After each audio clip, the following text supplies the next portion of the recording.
Rancher buys cabin for 12 cents, then finds giant Apache girl hanged inside. Ethan Blackwood rose before dawn. As he had every day for the past 3 years, the coffee was bitter, just how he preferred it, a small punishment to start each day. From his porch, he watched the Arizona sun crawl over distant mesas, painting the scrubland in shades of amber and gold. Beautiful, if he'd allowed himself to notice any more. "Another day, Sadie," he murmured to the bay mare as he entered the barn. The horse nickered in response, the closest thing to conversation he'd had in weeks. His fingers moved methodically through the morning chores, feeding, mucking stalls, checking fences. The work was mindless, leaving his thoughts too free to wander. Sarah's face appeared unbidden, 3 years gone. Yet the memory remained knife-sharp, her pale face, their stillborn son cradled in her arms, all his medical training useless in the end. He shook his head hard, banishing the image as he always did. Town was a necessary evil he endured monthly to sell cattle. Today, snippets of conversation caught his attention as he settled his business with the stockyard manager. County auction, Blackwell Mining, buying everything. Something tugged at him. Curiosity, perhaps, or just the need to delay returning to his empty ranch. The courthouse steps were crowded with Blackwell Mining Company men in crisp suits alongside desperate-looking homesteaders. "Next parcel," the auctioneer called. 10 acres with cabin, Cottonwood Creek area. Opening bid, $1. Silence fell. A Blackwell representative examined his fingernails, waiting. 12 cents, Ethan said. Surprising himself, he dug into his pocket, producing the loose change. The Blackwell man's head snapped up, eyes narrowing before he whispered to his companion and stepped back. "Sold to doctor." "Blackwood for 12 cents, the auctioneer announced, equally bemused. The ride to his new property took 2 hours. The cabin looked solid enough. Strange that Blackwell hadn't wanted it. Fresh hoofprints circled the clearing. Water still stood in a half-filled bucket. Inside, the dimness concealed the cabin's secret until his eyes adjusted. His breath caught. A woman hung from a ceiling beam, feet barely brushing an overturned stool. Her arms bore strange carved symbols, Apache, by her dress and the intricate beadwork on her moccasins. Ethan moved without thinking, medical instincts overriding caution. He cut her down, fingers finding a faint pulse at her throat. Approaching riders sent him scrambling. He dragged her into a shadowed corner just as boots thumped on the porch. "Dr. Blackwood?" Deputy Marshal Wade's voice carried false cheer. "Inspecting your investment?" "Just that," Ethan answered evenly. Wade surveyed the cabin's interior, gaze lingering on the ceiling beam. "Been some Indian troubles. Best keep watch for trespassers." After they departed, Ethan wrapped the unconscious woman in his saddle blanket. Every instinct warned against this entanglement. Yet he couldn't leave her. He'd failed to save Sarah. But perhaps he lifted her onto his horse, knowing he'd crossed a line from which there was no return. Ethan worked through the night, his doctor's hands steady despite exhaustion. The woman's wounds told a gruesome story, professional torture, methodical. The rope burns around her neck were layered, suggesting multiple hangings, none completed. Someone had wanted information badly. "You're safe now," he murmured as he cleaned the carved symbols on her arms, words in Apache. He guessed. His voice felt strange in the quiet house after so many silent months. "I'm Ethan, doctor." Ethan Blackwood. Near dawn, her eyes flew open, dark, intelligent, and terrified. She scrambled backward despite her injuries, rattling off words he couldn't understand. "I won't hurt you," Ethan said, keeping his distance, hands visible. "You're safe." She pressed against the wall, watching him like a cornered animal. Understanding flickered in her eyes. She comprehended English, even if she wouldn't speak it. A standoff followed, neither moving until Ethan slowly placed water and food on the table before backing away. Hours passed in tense silence. She refused medicine, but accepted water, waiting until he turned away to drink. Progress. Of sorts. The next morning, from the window, Ethan spotted dust on the horizon, riders approaching. The woman tensed instantly, reading his alarm. "Cellar," he said, pointing to the trap door. "Hide." She understood, disappearing below as hoofbeats entered the yard. Later, after Deputy Wade's unwelcome inspection departed, she emerged cautiously. That afternoon, while fetching water, she collapsed. Ethan caught her instinctively, her fever-hot skin burning against his. Something shifted between them as he carried her inside. Not trust, not yet, but its possibility. "Infection," he explained, showing her the inflamed wounds. To his surprise, she pointed to his herb shelf, selecting several with deliberate precision, mixing them with practiced hands. She created a poultice that smelled of earth and sage. "Medicine woman?" he asked. She nodded once, allowing him to help apply the mixture. "I heard rumors," Ethan said while working. "A translator called Tall Willow, known for causing trouble for the territorial governor's office."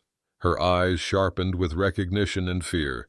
3 days later, while changing her bandages, Ethan mentioned needing supplies from town. Real panic crossed her face. "You stay," she whispered, her first English word. "Not safe." Before he could respond, hoofbeats pounded into the yard. Ethan barely managed to hide her before Deputy Wade burst in uninvited. "Checking for cattle rustlers," Wade announced, his men already searching without permission. When one approached the root cellar, Ethan knocked over a lantern, then stampeded his horses from the corral. In the ensuing chaos, the cellar remained undiscovered. After they'd gone, she emerged, trembling but resolute. "They will come back," she said in perfect, accented English. "Always come back." "You speak English well," Ethan said the next morning, watching her rebraid her long hair. The fever had broken overnight. "Mission school," she replied, fingers moving deftly. 7 years. But you didn't want me to know. Caution keeps me alive." She studied him.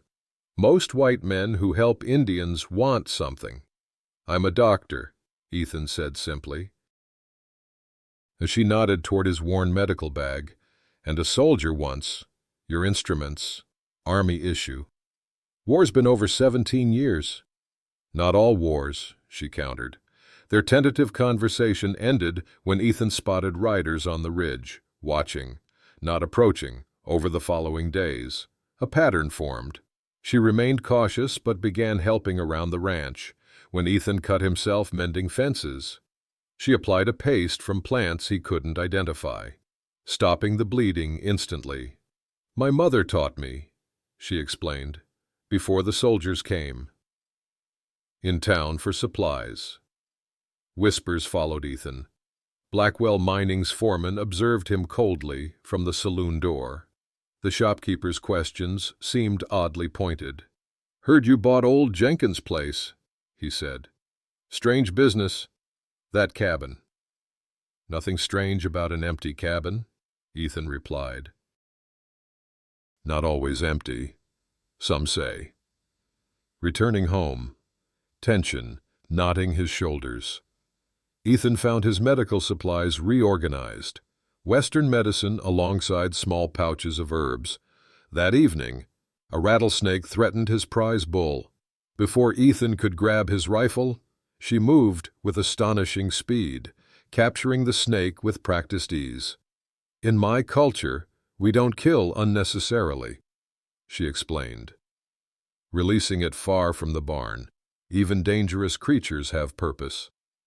Over dinner, Ethan shared the town's rumors about Blackwell's expansion and an Apache troublemaker with stolen documents. Her fingers tightened around her cup. "What do you know about Harrison Blackwell?" she asked. Before he could answer, she stiffened, head turning toward the window. "Riders," she whispered. "Not on the road, coming across country." They doused the lamps. In the darkness, she pressed a knife into his hand. Their fingers touched, lingered. "4 men," she murmured, ear to the wall, moving quietly. Without discussion, they positioned themselves on either side of the door. The approaching footsteps weren't Wade's men. They moved too silently. Ethan readied himself for violence, surprised by his fierce need to protect this woman whose name he still didn't know. The expected knock never came. Instead, an arrow with markings thudded into the doorframe. She retrieved it, face unreadable in the darkness. "Apache scouts," she whispered. "We're being watched by both sides now." "My name is Tall Willow," she said by firelight. After the Apache scouts departed, "Though I was born Chonanda, stands alone." "Because of your height?" She nodded. "I've never belonged fully anywhere. Too tall for my people. Too Apache for yours." Tall Willow traced the arrow's markings with her finger. "My brother, Shadow Horse, sends warning. The federal inspector I was to meet was found dead on the trail to Tucson." "Inspector? For what?" Her eyes met his. "I worked as a translator between the territorial governor's office and Apache leaders. I discovered documents showing Blackwell forging deeds to Apache lands rich with copper. When I reported this to my superior, he was dead within days." Understanding dawned. "The 12-cent cabin sits on land containing a hidden cave with the evidence I gathered. I arranged to meet a federal inspector there, but Wade and his men were waiting instead." Her fingers touched the healing symbols carved into her skin. "They wanted the document's location. Why did Blackwell's man withdraw at the auction? They believed I'd died at the cabin. With me gone, they assumed any evidence died too. Then you appeared, an unknown factor." Ethan revealed his own past then, the battlefield surgeries, his failure to save Sarah and their son, his self-imposed exile. "You blame yourself," she observed. "I was a doctor who couldn't save his own wife. And I was a translator who couldn't make either side hear truth," she replied. "Perhaps we're both haunted by what we couldn't change." When she suggested leaving to protect him, Ethan surprised himself by refusing. "There's nothing here worth protecting except you," he admitted. Together, they rode to the 12-cent cabin under moonlight in the hidden cave. Tall Willow retrieved documents showing systematic fraud, land deeds with forged signatures, maps of copper deposits, letters proving officials' complicity. As they examined these by lantern light, a horse whinnied outside, not theirs. "Wade," she whispered. The first shot shattered the window. Tall Willow grabbed Ethan's rifle, returning fire with unexpected precision while he gathered the documents. "This way," she hissed, revealing a narrow ravine behind the cabin. They escaped through darkness, though a bullet grazed Ethan's arm. At the ranch, as Tall Willow treated his wound with a mixture of whiskey and herbs, the air between them changed. Tension of a different sort, replacing fear. "They'll come in force next time," Ethan said. "Yes," she agreed, fingers lingering on his bandaged arm. "Blackwell's operation is preparing to relocate the remaining Apache families within days. Once they're gone, no one will question who owns the land." Their eyes met, both recognizing time was running short for justice and for whatever was growing between them. Shadow Horse arrived before dawn, materializing from darkness like his namesake. Tall Willow embraced her brother briefly before he delivered his news.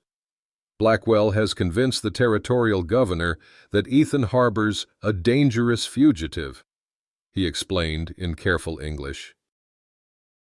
"Arrest warrants have been issued for both of you, with substantial rewards." Shadow Horse, younger than his sister but with the same watchful intelligence, studied the documents they'd recovered. "These alone won't be enough," he concluded. "We need witness testimony from others who've experienced similar fraud." They planned through the morning. They would gather witnesses and present their case directly to Judge Hollister. Known for incorruptibility, the journey would take them through terrain patrolled by both Blackwell's men and Apache bands hostile to Shadow Horse for his work with whites. As they discussed supplies, hoofbeats approached, too many for Wade's usual patrol. Ethan peered through the window to see Harrison Blackwell himself, arriving in a polished carriage with armed escorts. "Hide," he told the siblings, who vanished into the root cellar. Blackwell's handshake was firm, his smile practiced. "Doctor." "Blackwood, I've come to remedy a misunderstanding. That parcel you purchased, it adjoins land vital to my operation. I'm prepared to offer $500 for it." Ethan kept his expression neutral despite shock at the extravagant sum for supposedly worthless land. "Not interested in selling." Blackwell's smile thinned. "1,000, then, quite generous for a 12-cent investment. The land's not for sale at any price." The practiced charm slipped, revealing something cold beneath. "You should reconsider, Doctor. This territory can be dangerous for a man alone, especially one still grieving poor Sarah." The specific mention of his wife sent ice through Ethan's veins. Blackwell had investigated him. After the mining magnate departed, Ethan found Tall Willow outside, watching storm clouds build over the mountains. "We leave at dawn," Shadow Horse announced, preparing their horses.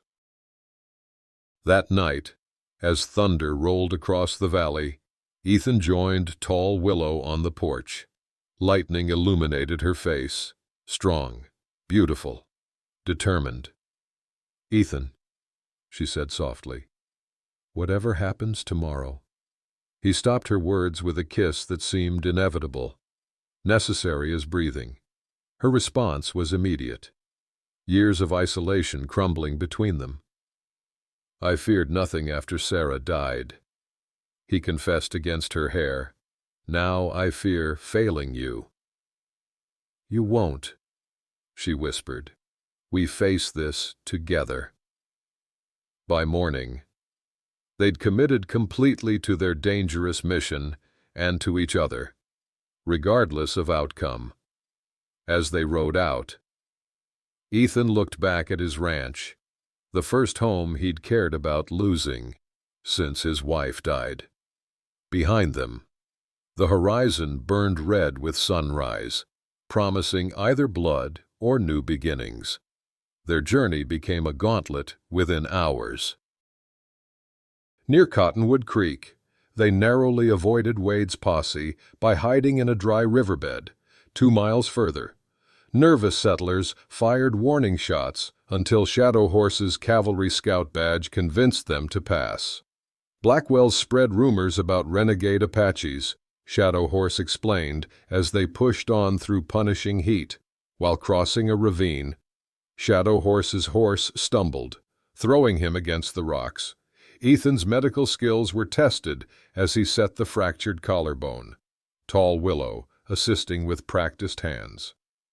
"Cavalry taught you well," Ethan commented to Shadow Horse. "He taught himself," Tall Willow corrected, "to survive between worlds." They reached the remote Apache encampment by nightfall.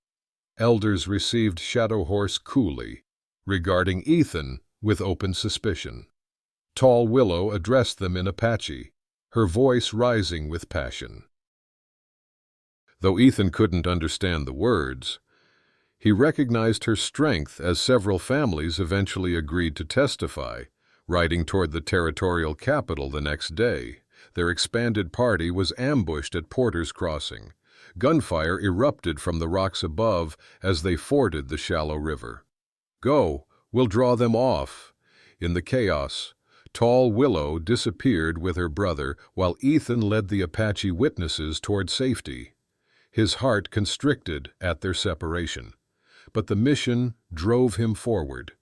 They reached the territorial capital by dusk, only to discover Blackwell had preceded them.